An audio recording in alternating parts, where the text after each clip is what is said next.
I'm Michael McLarney speaking to you live from the world headquarters of Hardlines, Canada's information service for the retail home improvement industry in Canada.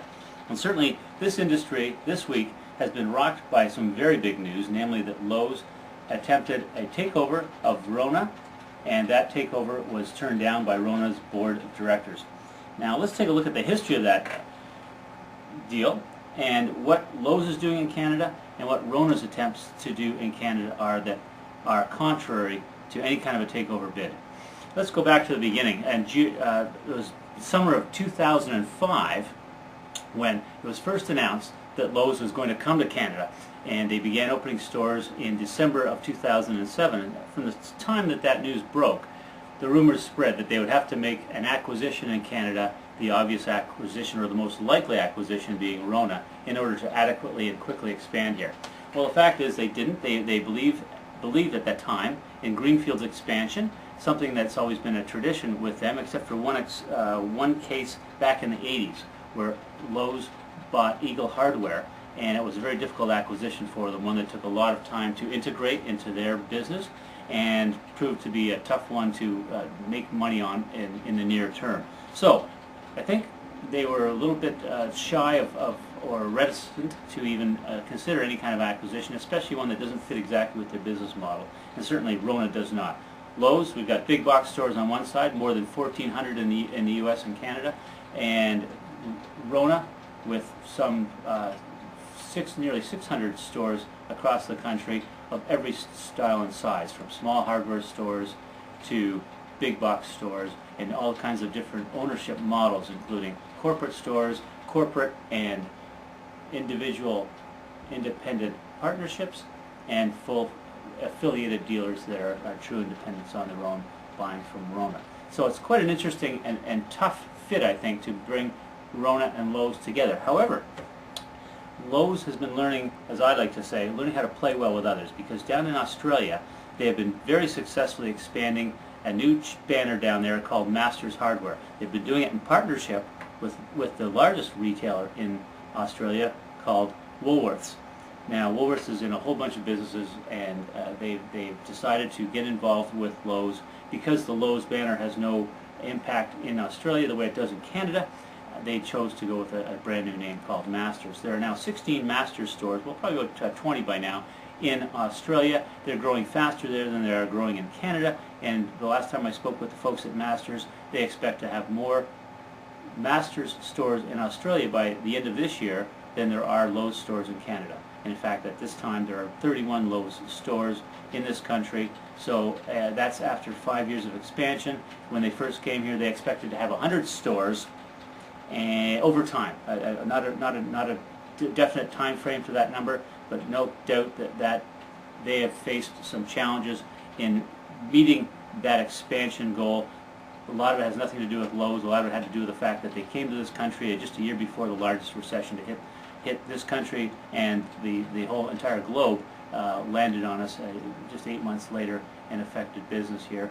And in addition, they're up against a very tight real estate market for new sites, one that's tightened up incredibly with the arrival of Target to this country, and and other U.S. style retailers that are coming up as well. And in answer to Target's expansion here, we're seeing Walmart get very aggressive with sites and expansion as well. So all of a sudden, it's getting very busy. They've got a tough market to operate in, and they've got a very tough real estate market to expand into. So Lowe's has its challenges. Now,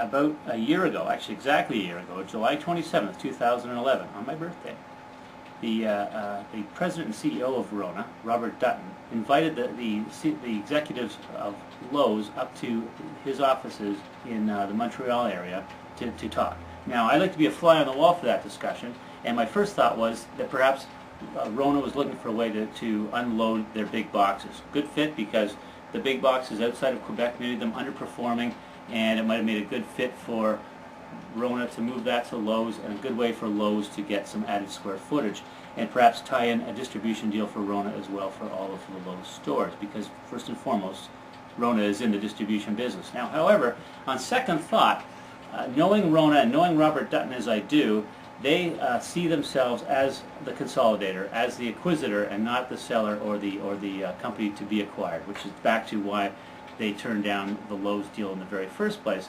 And so my spidey sense is telling me that perhaps, in fact, Robert Dutton was looking to buy the Lowe's stores. At the time, there were probably about 24 of them, 25 of them. Would have been a good sized acquisition for Rona, well within their means, and a great way to escalate Rona's presence with another acquisition in this country, and just take those stores off of Lowe's hands if Lowe's felt that the business was stalling here.